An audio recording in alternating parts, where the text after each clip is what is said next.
আসসালামু আলাইকুম। অবিরাম বাংলা সংবাদে সবাইকে স্বাগত জানাচ্ছি ফাতিহা শাফি। শুরুতেই বিআরবি কেবলস সংবাদ শিরোনাম। মন্ত্রী প্রতিমন্ত্রীদের দপ্তর বন্টন, স্থানীয় সরকারে মঈন খান, তথ্যমন্ত্রীর দায়িত্বে আন্দালিব রহমান পার্থ, শামীম কায়সার ধর্ম ও হুমায়ুন কবির পররাষ্ট্র প্রতিমন্ত্রী। 23তম রাষ্ট্রপতি হিসেবে যাত্রা শুরু করলেন মির্জা ফখরুল। রাজনীতিক ও বিশিষ্টজনের শুভেচ্ছা, ইনসাফ প্রতিষ্ঠা করবেন আশা বিরোধী দলীয় নেতার। রাতের আঁধারে সরকারি বিদ্যুতের পোল থেকে চার্জ নিচ্ছে হাজার হাজার ব্যাটারি চালিত রিকশা, বছরে ক্ষতি কয়েক হাজার কোটি টাকা।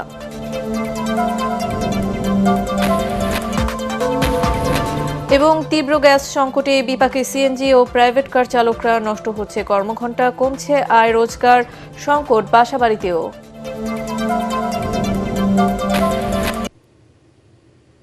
শুনছিলেন বিআরবি কেবলস সংবাদ শিরোনাম, এবারে পুরো সংবাদ। শপথ নেওয়া নতুন মন্ত্রী প্রতিমন্ত্রীদের দপ্তর বন্টন করে প্রজ্ঞাপন জারি করেছে মন্ত্রিপরিষদ বিভাগ। স্থানীয় সরকার, পল্লী উন্নয়ন ও সমবায় মন্ত্রীর দায়িত্ব পেয়েছেন আব্দুল মঈন খান। মির্জা ফখরুল ইসলাম রাষ্ট্রপতি নির্বাচিত হওয়ায় স্থানীয় সরকার মন্ত্রীর পদটি শূন্য হয়। তথ্য ও সম্প্রচার মন্ত্রীর দায়িত্ব পেয়েছেন বাংলাদেশ জাতীয় পার্টির চেয়ারম্যান আন্দালিব রহমান পার্থ এবং বান্দরবানের সংসদ সদস্য সাচিং পরু জেরিকে পার্বত্য চট্টগ্রাম বিষয়ক মন্ত্রণালয়ের মন্ত্রী করা হয়েছে। বেসামরিক বিমান পরিবহন ও পর্যটন প্রতিমন্ত্রী রশিদুজ্জামান মিল্লাত একই মন্ত্রণালয়ের মন্ত্রীর দায়িত্ব পেয়েছেন। আর বেসামরিক বিমান পরিবহন ও পর্যটন মন্ত্রী আফরোজা খানমকে খাদ্য মন্ত্রণালয়ের মন্ত্রী করা হয়েছে। এছাড়া মোহাম্মদ শামীম কায়সার ধর্ম মন্ত্রণালয়ের প্রতিমন্ত্রী ও হুমায়ুন কবির পররাষ্ট্র প্রতিমন্ত্রীর দায়িত্ব পেয়েছেন।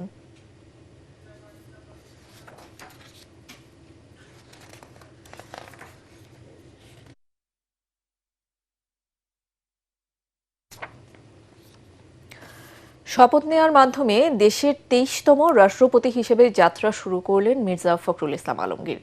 বঙ্গভবনের ঐতিহাসিক দরবার হলে নতুন রাষ্ট্রপতিকে শপথ পড়ান ভারপ্রাপ্ত স্পিকার ব্যারিস্টার কায়সার কামাল। শপথ গ্রহণ অনুষ্ঠানে প্রধানমন্ত্রী তারেক রহমান, মন্ত্রিপরিষদ সদস্য, বিরোধী দলীয় নেতা, বিভিন্ন রাজনৈতিক দলের নেতৃবৃন্দ, 3 বাহিনী প্রধান, বিভিন্ন দেশের কূটনীতিকরা উপস্থিত ছিলেন। আমন্ত্রিত অতিথিরা নতুন রাষ্ট্রপতিকে শুভ কামনা জানিয়ে তার সাফল্য কামনা করেন। রাষ্ট্রপতির দায়িত্ব নেয়ার মাধ্যমে মির্জা ফখরুল ইতি টানলেন 4 দশকের ঘটনাবহুল বর্ণাঢ্য রাজনৈতিক জীবনের। আরও জানাচ্ছেন মইনুল হাসান।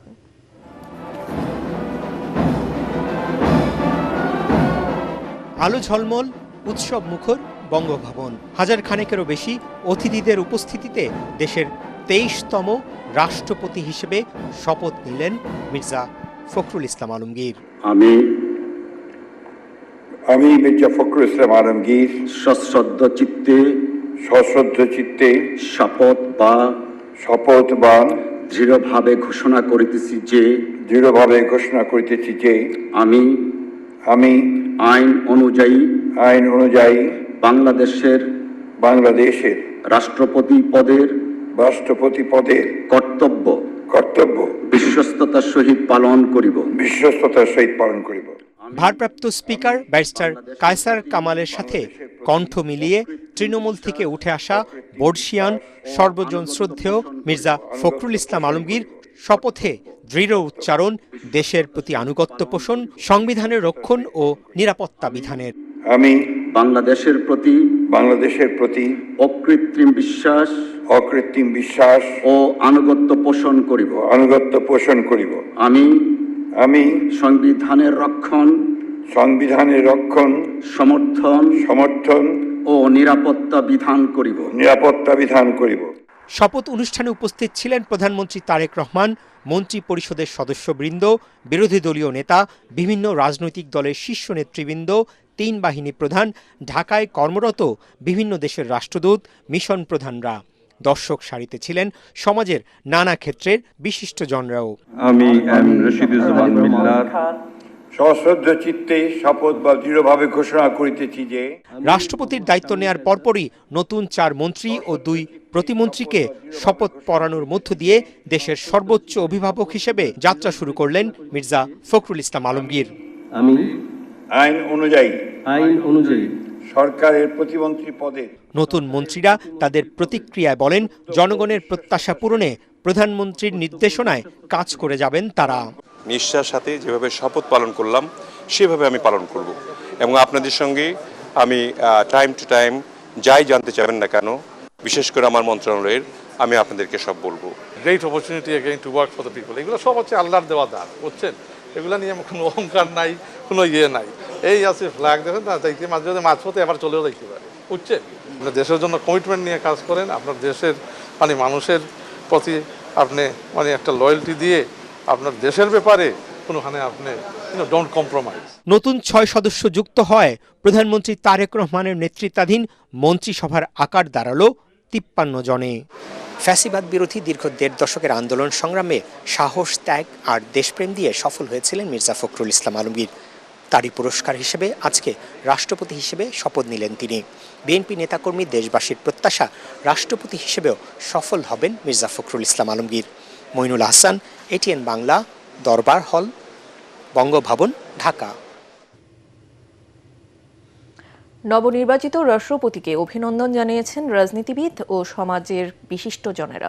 শপথ গ্রহণ শেষে প্রতিক্রিয়ায় তারা রাষ্ট্রপতির কাছে ইনসাফ, সততা ও রাজনৈতিক বিভাজনের ঊর্ধ্বে উঠে সবার অভিভাবক হিসেবে কাজ করার প্রত্যাশা ব্যক্ত করেন। বিএনপির ভারপ্রাপ্ত মহাসচিব রুহুল কবির রিজভী আহমদ বলেন, সংকীর্ণতার ঊর্ধ্বে উঠে অভিভাবকের দায়িত্ব পালন করবেন। আর বিরোধী দলীয় নেতা ডাক্তার শফিকুর রহমানের প্রত্যাশা, রাষ্ট্রপতি দেশ ও জনগণের প্রতি ইনসাফের ভিত্তিতে দায়িত্ব পালন করবেন।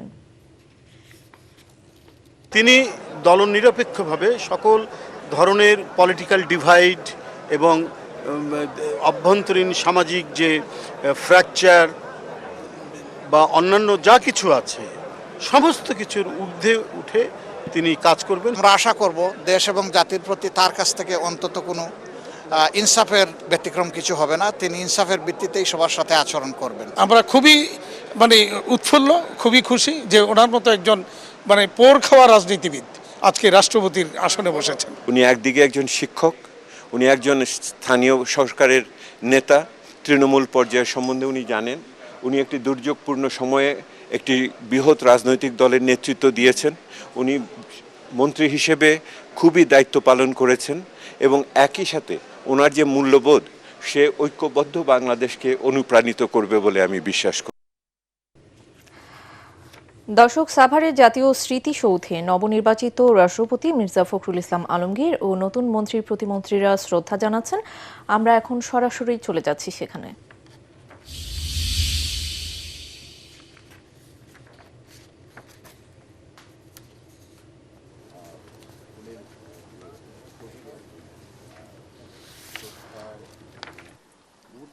দেখতে পাচ্ছি শুরুতেই 23তম রাষ্ট্রপতি, নবনির্বাচিত রাষ্ট্রপতি মির্জা ফখরুল ইসলাম আলমগীর জাতীয় স্মৃতিসৌধে শ্রদ্ধা জ্ঞাপন করছেন।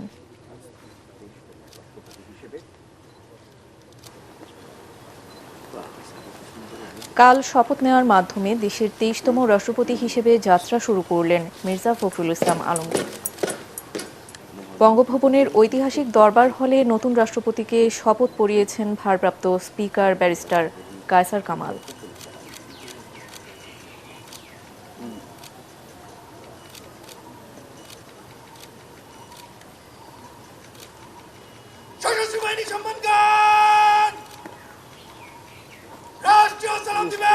মির্জা ফখরুল ইসলাম দীর্ঘদিন বিএনপির মহাসচিবের দায়িত্ব পালন করেছেন এবং দুঃসময়ে দলের কাণ্ডারি ছিলেন মির্জা ফখরুল ইসলাম আলমগীর।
রাতের আঁধারে সরকারি বিদ্যুতের পোল থেকে তার নামিয়ে চার্জ দেওয়া হচ্ছে হাজার হাজার ব্যাটারি চালিত রিকশা।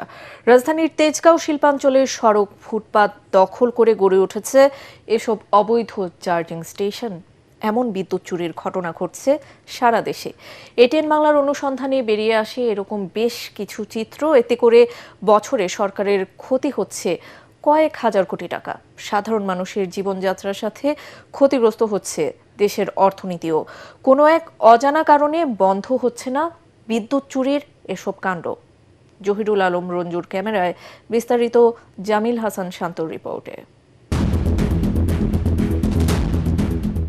প্রচণ্ড গরমে শহরে বারবার হচ্ছে লোডশেডিং, গ্রামের পর গ্রাম অন্ধকার। চরমভাবে ব্যাহত হচ্ছে শিল্প কলকারখানার উৎপাদন। তবে এই তীব্র সংকটের মাঝেও রাত 12টা বাজলেই এক অদ্ভুত কাণ্ড ঘটে দেশের বিদ্যুৎ গ্রিডে। যেখানে মধ্যরাতে স্বাভাবিকভাবেই বিদ্যুৎ ব্যবহার কমার কথা 1 থেকে 1,500 মেগাওয়াট, সেখানে গ্রিডের উপর হঠাৎ তৈরি হয় এক বিশাল অদৃশ্য চাপ। কোথায় যাচ্ছে এই বিপুল পরিমাণ বিদ্যুৎ?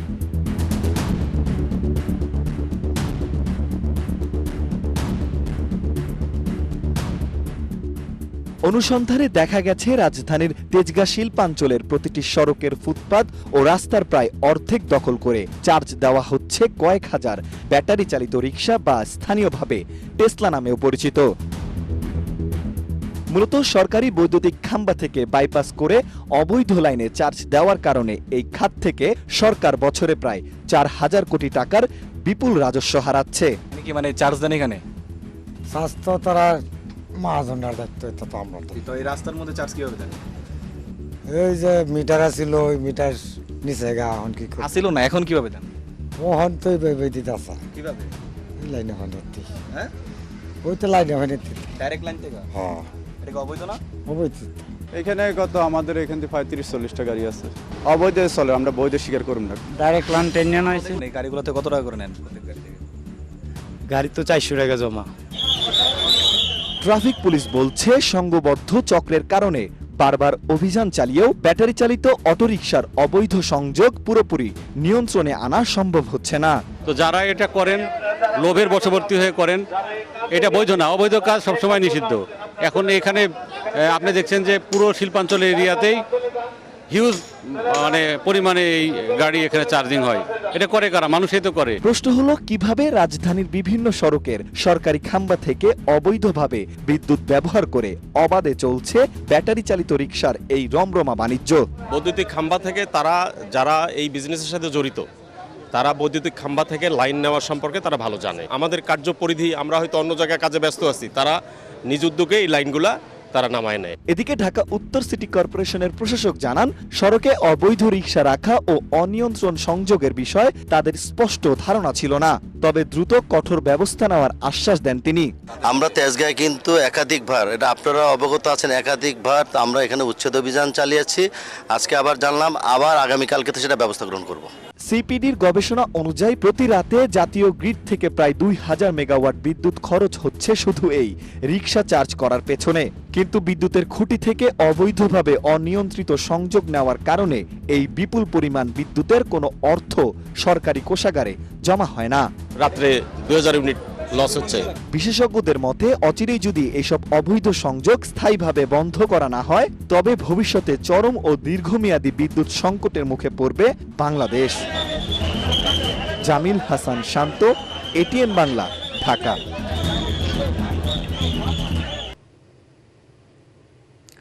টাঙ্গাইলে তীব্র গ্যাস সংকটে বিপাকে সিএনজি ও প্রাইভেট কার চালকরা। ঢাকা টাঙ্গাইল মহাসড়কের আশিকপুর বাইপাসের ফিলিং স্টেশনগুলোতে কমেছে গ্যাসের চাপ। ঘন্টার পর ঘন্টা লাইনে দাঁড়িয়েও মিলছে না প্রয়োজনীয় গ্যাস। এতে নষ্ট হচ্ছে কর্মঘণ্টা, কমছে আয় রোজগার। সংকটের প্রভাব পড়েছে বাসাবাড়িতেও। টাঙ্গাইল থেকে নাসির উদ্দিনের রিপোর্ট, জানাচ্ছেন মাসুদ রানা। একদিকে গ্যাসের জন্য দীর্ঘ সারি, অন্যদিকে কেটে যাচ্ছে কর্মঘণ্টা। ঢাকা টাঙ্গাইল মহাসড়কে আশিকপুর বাইপাসের ফিলিং স্টেশনগুলোতে এমন চিত্র এখন নিত্যদিনের। স্বাভাবিকের তুলনায় গ্যাসের চাপ অর্ধেকেরও কম, ফলে প্রয়োজনে গ্যাস পেতে ঘন্টার পর ঘন্টা অপেক্ষা করতে হচ্ছে চালকদের। 4 ঘন্টার গাড়ি ঠেলে পাম্পের নজলের গোড়া এখনো যাইতে পারতাছি না। প্রেশার নাই কে 4 ঘন্টা পরে আর আমরা গাড়ি চালাবো না, আমরা গ্যাস নিবো 220-এর গ্যাস প্রেশারের দরকার আঙ্গুর। আমরা পাইতেছি মাত্র 100 প্রেশার। গ্যাস সংকটের সরাসরি প্রভাব পড়ছে চালকদের আয়ে। দৈনিক কর্মঘণ্টার বড় অংশ চলে যাচ্ছে ফিলিং স্টেশনের লাইনে। ফলে নির্ধারিত জমা তুলতে হিমশিম খেতে হচ্ছে অনেককেই। শুধু পরিবহন খাতি নয়, সংকটে আঁচ পড়েছে আবাসিক গ্রাহকদের উপরও। কম চাপের কারণে অনেকে বাসা বাড়িতে জ্বলছে না চুলা। দীর্ঘস্থায়ী এই সংকটে জনমনে বাড়ছে ক্ষোভ। পরিপূর্ণ প্রেশার পাই না, পাই আপনার 110 টাকা 20 টাকার গ্যাস পাই। মালিকের দিমু কখন, আমরা নিমু কখন? কামাই করে আরতাইছি না। এদিকে আইলাম 2000 টাকার তেল পুরে, আইসা টাঙ্গাইলে সিরিয়াল লাগাইলাম, এখনো 3 ঘন্টা গ্যাস নিতে লাগলো। সংশ্লিষ্টরা বলছেন সরবরাহ পরিস্থিতি উন্নতি না হলে যে কোনো সময় বন্ধ হয়ে যেতে পারে ফিলিং স্টেশন। এরই মধ্যে কয়েকটি পাম্পে গ্যাস নেওয়াকে কেন্দ্র করে অপ্রীতিকর ঘটনাও ঘটেছে। আশেপাশে সব জেলায় আপনার সংকট থাকার কারণে আমাদের টাঙ্গাইল সদরে প্রচুর পরিমাণ চাপ পড়ছে। ভীষণ একটা চাপের মধ্যে আমরা আছি। সরকারের কাছে দাবি যেন আমাদের লাইনে গ্যাস আমরা সম্পূর্ণ পাই। দীর্ঘ লাইন, সীমিত সরবরাহ আর অনিশ্চিত কর্মঘণ্টা সব মিলে গ্যাস সংকট এখন চালকদের জন্য শুধু ভোগান্তি নয়, জীবিকার সংকটেরও সৃষ্টি করেছে। সরকারকে দ্রুত সরবরাহ স্বাভাবিক করে জনদুর্ভোগ নিরসনের দাবি সংশ্লিষ্টদের। Bureau report, ATN Bangla. এবার আন্তর্জাতিক সংবাদ।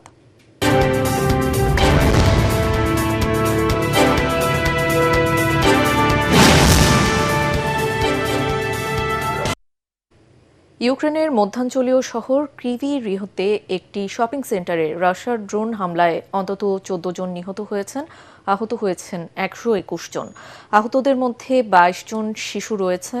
স্থানীয় কর্তৃপক্ষ জানিয়েছে উদ্ধার অভিযান চলমান রয়েছে। ইউক্রেনের প্রেসিডেন্ট ভলোদিমির জেলেনস্কির নিজ শহর ক্রিভি রিহতে স্থানীয় সময় শুক্রবার বিকেলে এ হামলা চালানো হয়। জেলেনস্কি জানান এটি ছিল ডাবল ট্যাপ হামলা। প্রথম দফায় ড্রোন হামলার পর উদ্ধারকর্মীরা ঘটনাস্থলে পৌঁছালে প্রায় 30 মিনিট পর দ্বিতীয় দফায় হামলা চালানো হয়। হামলাকে সন্ত্রাসী কর্মকাণ্ড আখ্যা দিয়ে জেলেনস্কি বলেন, এ ধরনের হামলার জন্য রাশিয়াকে জবাবদিহির আওতায় আনতে হবে। এর আগে বুধবার কিয়েভে রাশিয়ার ব্যাপক ক্ষেপণাস্ত্র ও ড্রোন হামলায় অন্তত 16 জন নিহত হন। এবারে চলে যাচ্ছি খেলার খবরে।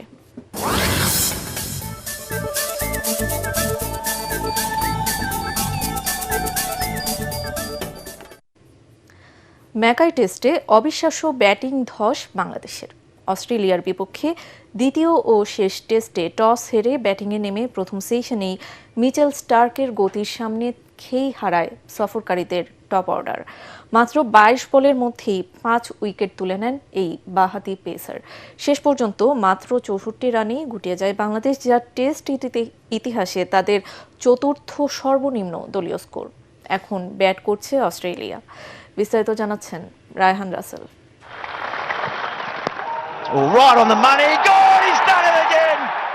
ডারউইনে ইতিহাস গড়ে উঠতে থাকা বাংলাদেশকে ধাপাস করে আছড়ে ফেলল অস্ট্রেলিয়া।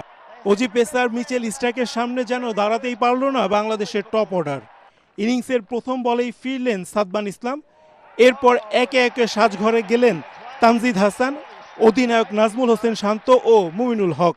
লিটন দাস একবার বেঁচে গেলেও পরের বলে এলবিডব্লিউ হয়ে ফিরলেন। 22 বলের মধ্যে বাংলাদেশের 5 উইকেট তুলে নেন মিচেল স্টার্ক।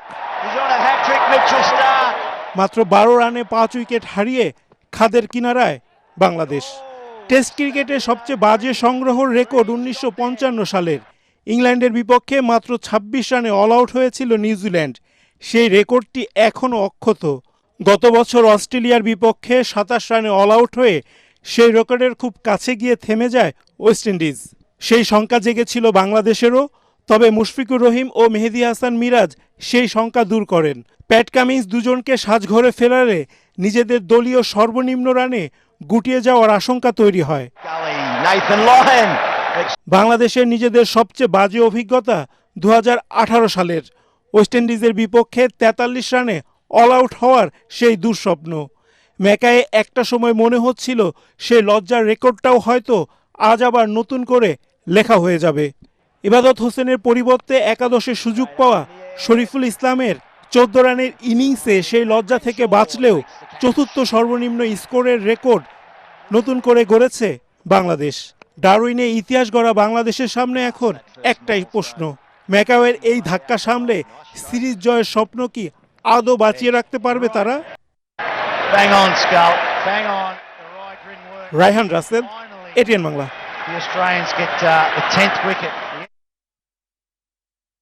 বিআরবি কেবল সংবাদ শিরোনাম আরও একবার। মন্ত্রী প্রতিমন্ত্রীদের দপ্তর বন্টন স্থানীয় সরকারে মঈন খান তথ্যমন্ত্রীর দায়িত্বে আন্দালিব রহমান পার্থ, শামীম কায়সার ধর্ম ও হুমায়ুন কবির পররাষ্ট্র প্রতিমন্ত্রী। 23তম রাষ্ট্রপতি হিসেবে যাত্রা শুরু করলেন মির্জা ফখরুল। রাজনীতিক ও বিশিষ্টজনের শুভেচ্ছা, ইনসাফ প্রতিষ্ঠা করবেন আশা বিরোধী দলীয় নেতার। রাতের আধারে সরকারি বিদ্যুতের পোল থেকে চার্জ নিচ্ছে হাজার হাজার ব্যাটারি চালিত রিকশা, বছরে ক্ষতি কয়েক হাজার কোটি টাকা।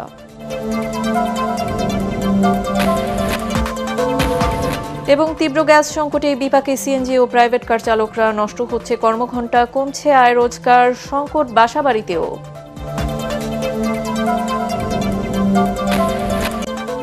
পরবর্তী সংবাদ দেখার আমন্ত্রণ জানিয়ে এখনকার মতো শেষ করছি। আর এটিএন বাংলা সংবাদ ইউটিউবে দেখতে ব্রাউজ করুন youtube/ATN Bangla News। ধন্যবাদ।